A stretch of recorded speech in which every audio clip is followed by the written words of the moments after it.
Hello there. In today's video I'm going to take a look at will trusts.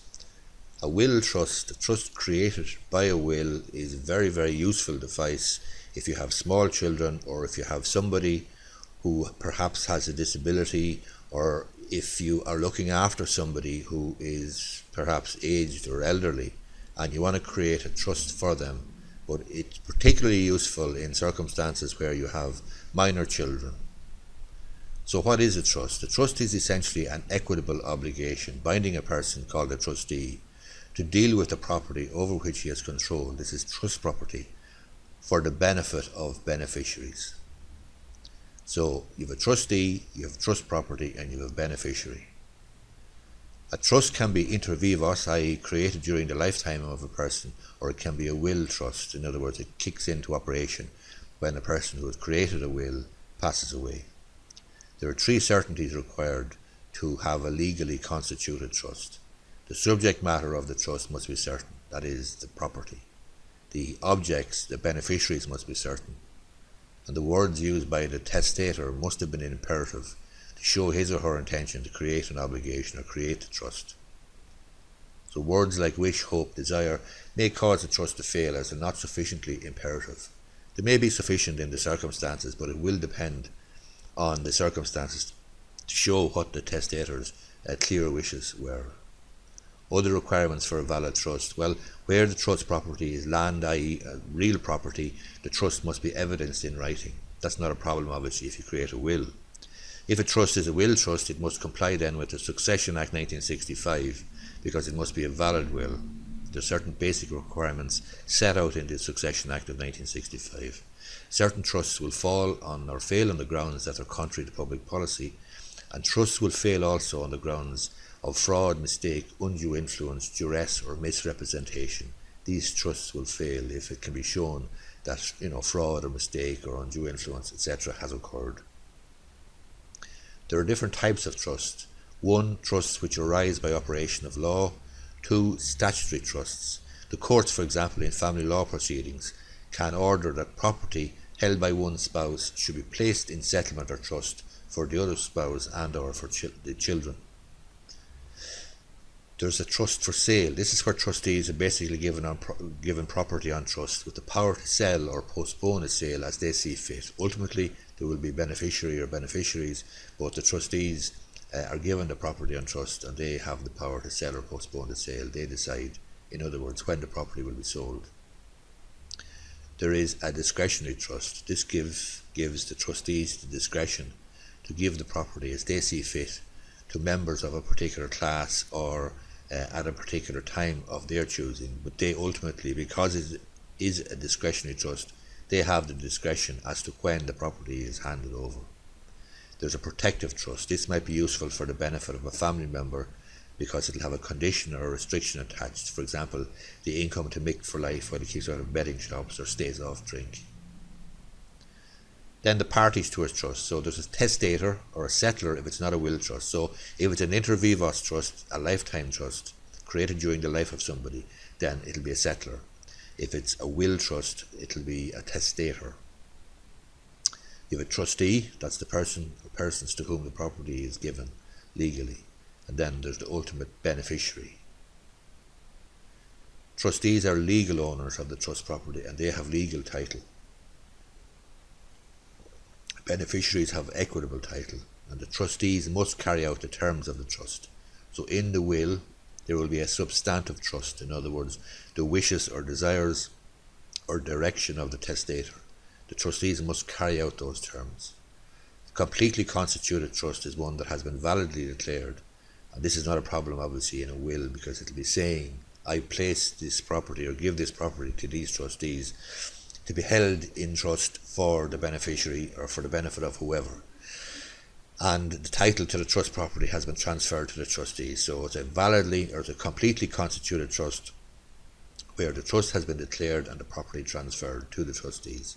It's a good idea to have at least 2 trustees, but you can have as many as you want. If trustees are unwilling or unable to act, then the court can appoint trustees.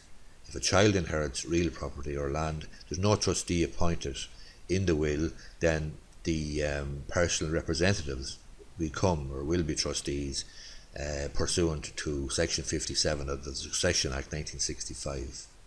A completely constituted trust can be enforced by a beneficiary. The duties then and powers of a trustee. The duties and powers arise from statute and non-statutory duties. So the usual powers given are the power and duty to collect and preserve the assets, the power to invest, the duty not to make a profit from the trust, for example to buy trust property, to be impartial between beneficiaries, and to account for and distribute the assets and keep proper accounts. The trustees' powers, as I say, derive from the trustee. In other words, the testator will decide what powers they have and can give very, very wide-ranging, very wide-sweeping powers, and statute then will give powers to trustees as well. Then we have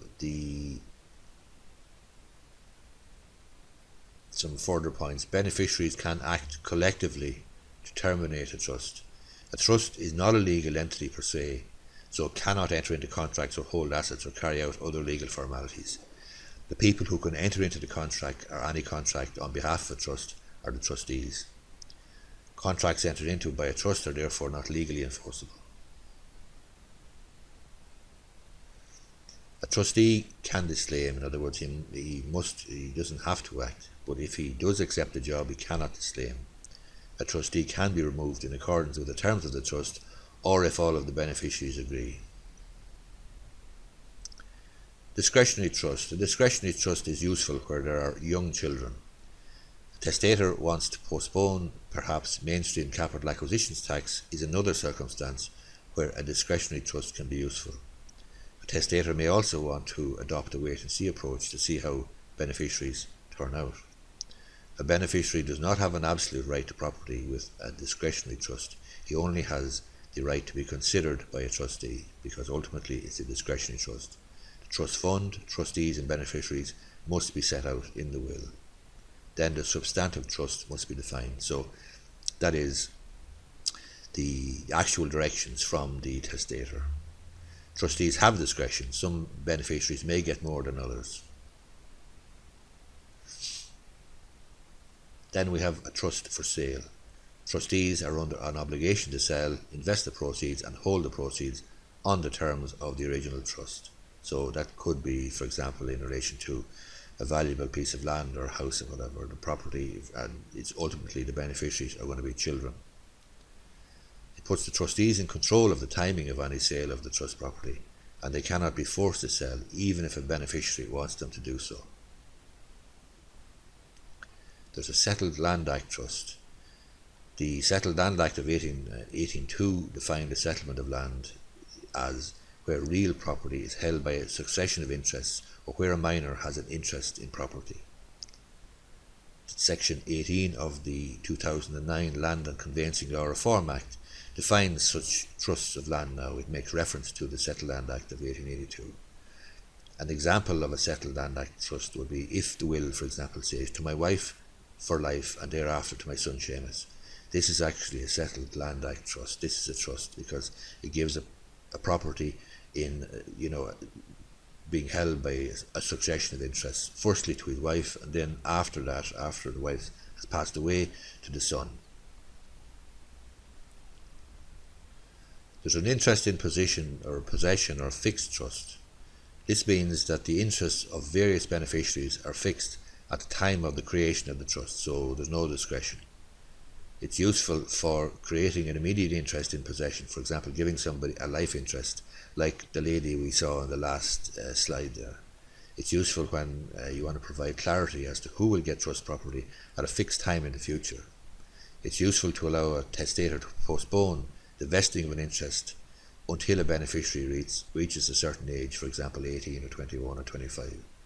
And it is useful for avoiding discretionary trust tax provisions. In other words, it's not discretionary, so discretionary trust tax would not apply. Taxation then and new legislation. Well, my advice to you certainly is, if you're thinking about creating a trust, they can be complex in terms of taxation implications. So it would be very advisable to get specific advice in relation to any proposed trust. The Land and Conveyancing Law Reform Act of 2009 has updated the law in relation to trusts. It sets out the powers of trustees of land, the procedures for resolution of disputes, jurisdiction of the courts to vary and make other orders in relation to trusts, and offers protection for purchasers of trust land. My name is Terry Gorry. I'm a solicitor in Enfield, County Meath. If you find this video useful, you might please like it or subscribe to my channel, or make a comment below, or maybe share it with a friend. Thanks for watching.